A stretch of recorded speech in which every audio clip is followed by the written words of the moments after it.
surprised you get up early, huh? You surprised that I'm here? Yeah, right. That's funny. Well, how old are you? 40. I know how old you are. You're 97, right? That's right. That's amazing, isn't it? Going with him, so each year I'm tested. All kinds of Alzheimer's tests. And we walk with him.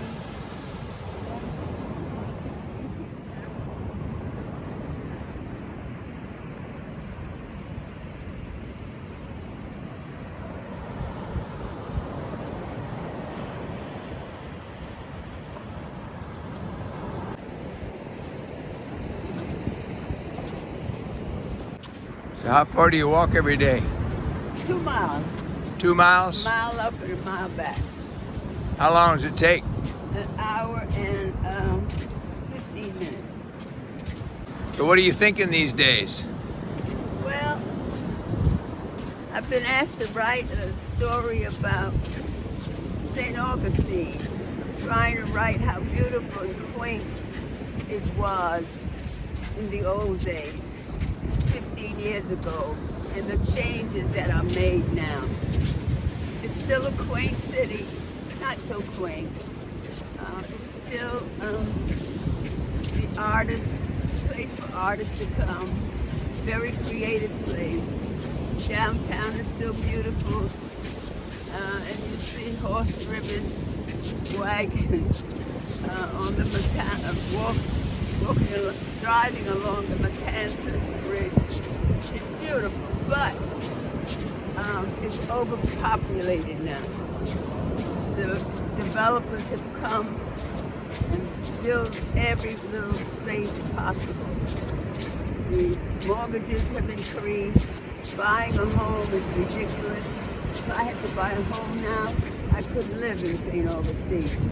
It's going to be a millionaire's place. And tourists and millionaires who live here. You see all the Mercedes and all the expensive cars. Just very careful where I go and what I go because the traffic is abominable. The nice thing, we have some new restaurants. When I first came here in 1994, there were no restaurants. So now, there are all kinds of restaurants. Ethnic foods, fabulous. So that's great. And when I first came here, they looked at me as if I was from Mars. When I went to meetings and I said something, they'd look at me and say, what did I know? But that's all changed. There's one happy family now. You think? It's a very diverse population here now. To an extent, there are not many blacks. Not doing much to encourage blacks to come here and live. They're coming here to visit, and they want to know about Fort Mose, the first black settlement in America, and they hear about the museum, Lincolnville Museum, that was a school for African American kids only during the Black Code days. So it's getting better, and I welcome the improvement, and my friends welcome the improvement. Most of them are white families, and we have a good time together. Any other questions? Here's my dear friend.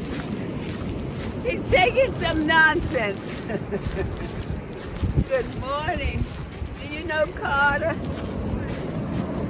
Hey, this is the beautiful creature that was on the photo the other day. Here I am. You were? What? You and You know Leanne. what's really interesting is I know someone that was one of your best friends. Just made these for motion picture cameras. This thing cost like $50,000. It was only a couple of people had them, and they would get the jobs. Well, let me ask you a question. All right. I heard you on the prayer. Did I tell you? You picked up that phone, and I heard you making the prayer. How do I? And it was so beautiful. It was just amazing. The love that you give out to everyone. Oh, please. You don't have any with people that disagree with you, you don't have any malice. You don't have any malice in your life, do you? It took some doing now.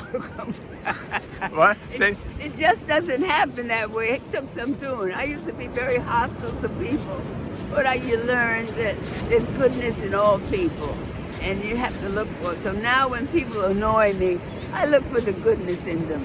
You know, come on. We all have Christ within us. Some more than others, you know. So you know, life is short. Enjoy it. Enjoy people. So that's what I try to do.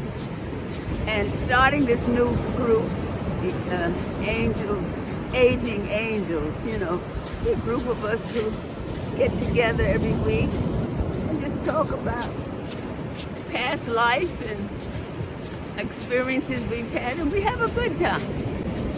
So it's nice to have you in the morning to walk and to see the sunrise rising in a little while. You just look so good. Oh no, I don't look. Yeah, you do. If I know you will do this, I would go something.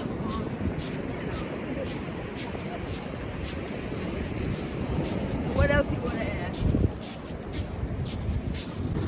I want to ask about how do you come to that in your life? How long does it take? You say that it takes time. How does that work? No, it's no time thing. It's just continually working on it. When you find that you're angry with someone or you're hostile towards someone, you stop and say, wait a minute. Why? They're human beings like you are.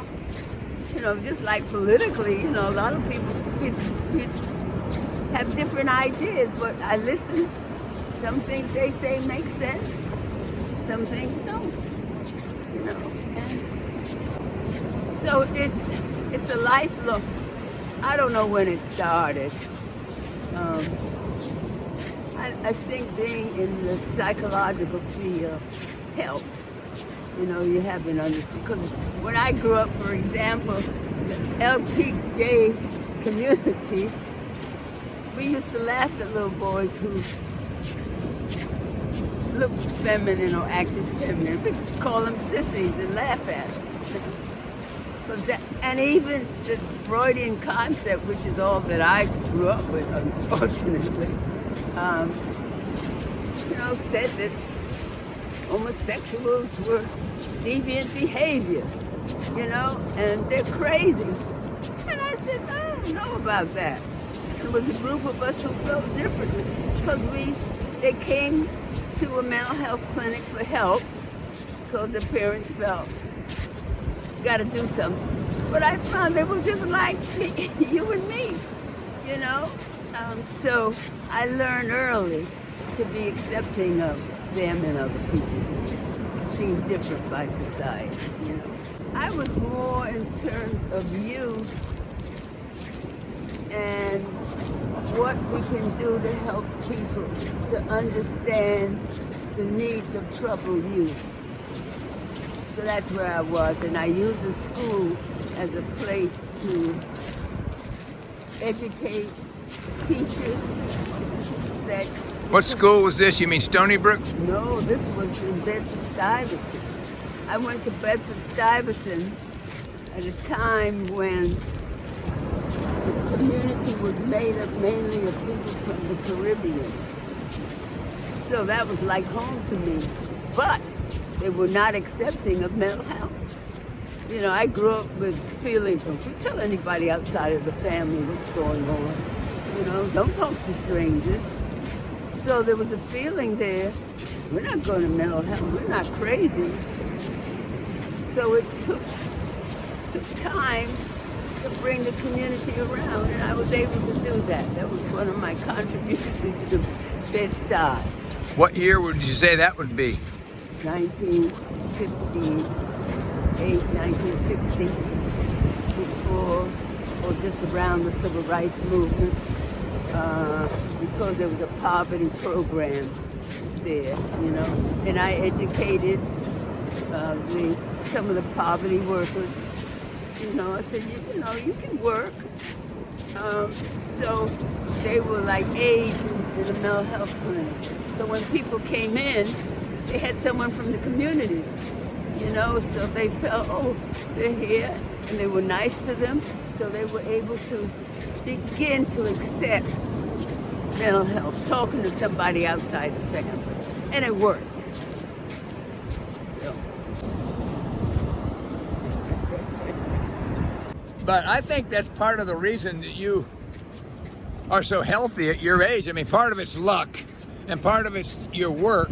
And, you know, you're healthy. And I think it's part genes, because my father lived to 100, my mother lived to 90. They did? Yeah, so that may be. Yeah, I think that's true too. Yeah, right. But I think for sure, thinking nicely about others and being and not having anger and hatred and judgment is a big deal. It makes you that stuff kills you. Yeah, that's true. That's right. Don't you think? Oh yeah, yeah. You eat yourself up with anger and resentment. Yeah, that takes a toll on you. No question about it. Yeah. And of course, out here now, if I were in New York, I don't think I would be as healthy. Or if things came up, I would just succumb to it and say, oh, I'll stay in bed another hour. Although I did walk. I used to walk 3 or 4 miles in New York, you know, in the morning early. Not when I was teaching, but in the summer and weekends. Where did you live in New York? In Harlem. In Harlem. Yeah. So you would walk on where? What would be started at 125th Street? No, I started 142nd Street on Hudson River Road and go down Central Park, almost down 3 or 4 miles near Central Park, and then come on back. Down Amsterdam? No, it was right past Broadway, going west, as far west as you could go. On the river, on the Hudson River. Okay. Now, it's built up now. I saw it on TV. But it was a lane that, street. It was on the street, you know. And you could walk it. You know, and I was young then. I could do that.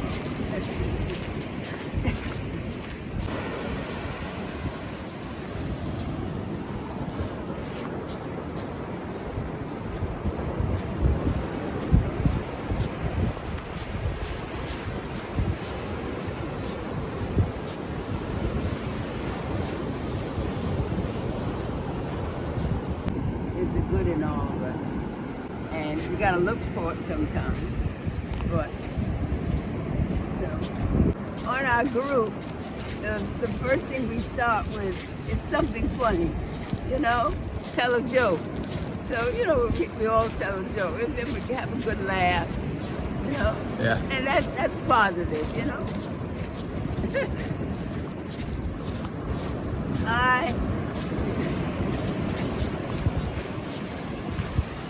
There it comes. Oh, yeah. There it comes. I like to see when it's just a little dot. And then all of a sudden it comes up. Now the clouds are in the way. But, that's beautiful. Oh, I love it when it's that way.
So I think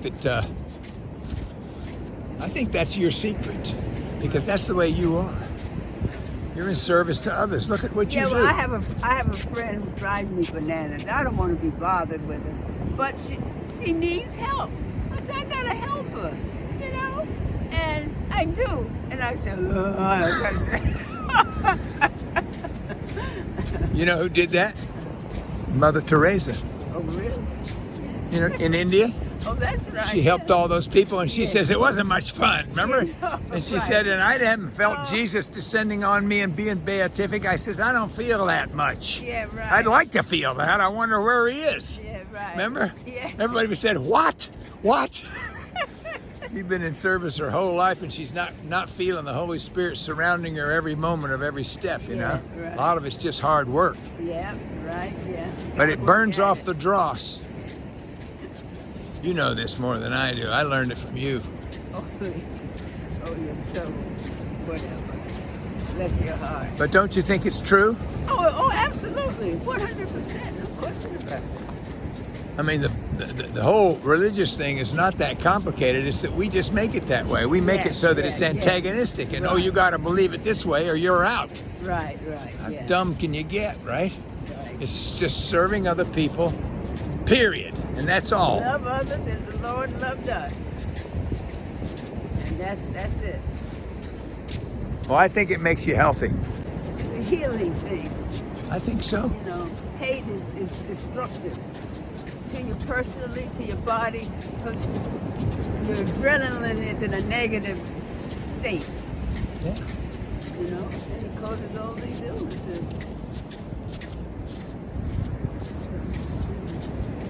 Yeah, but I think a leader will come. You'll have to look and see who's on the horizon. It may be a religious person, or it doesn't have to be.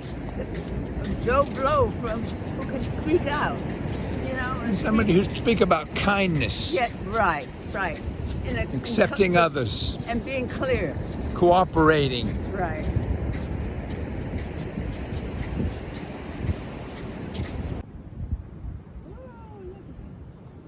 There she goes. So how far is that, Dee? What's that? How far did you go? 2 miles. 2 miles?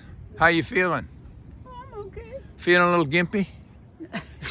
No, I'm fine. I usually stop here and, rest for a second, look at the sun, look at the beautiful sea. I love the ocean.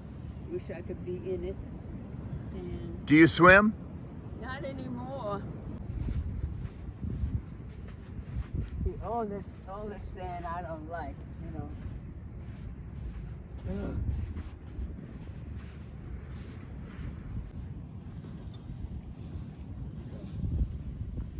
Anyway, this is the beautiful part of the beach, and I marvel at the way they die, and how plants die, and then they come up in May, green and beautiful.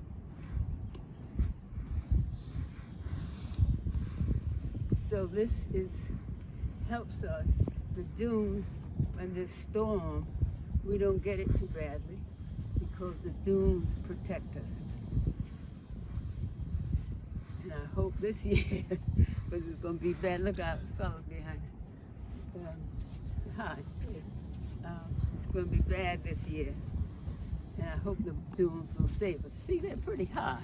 You think the hurricanes are going to be bad this year? Yeah, I think so, yeah. We didn't have, it was nice last year. One year fine, next year not so good. So how many days a week are you out doing this? Well, I do it.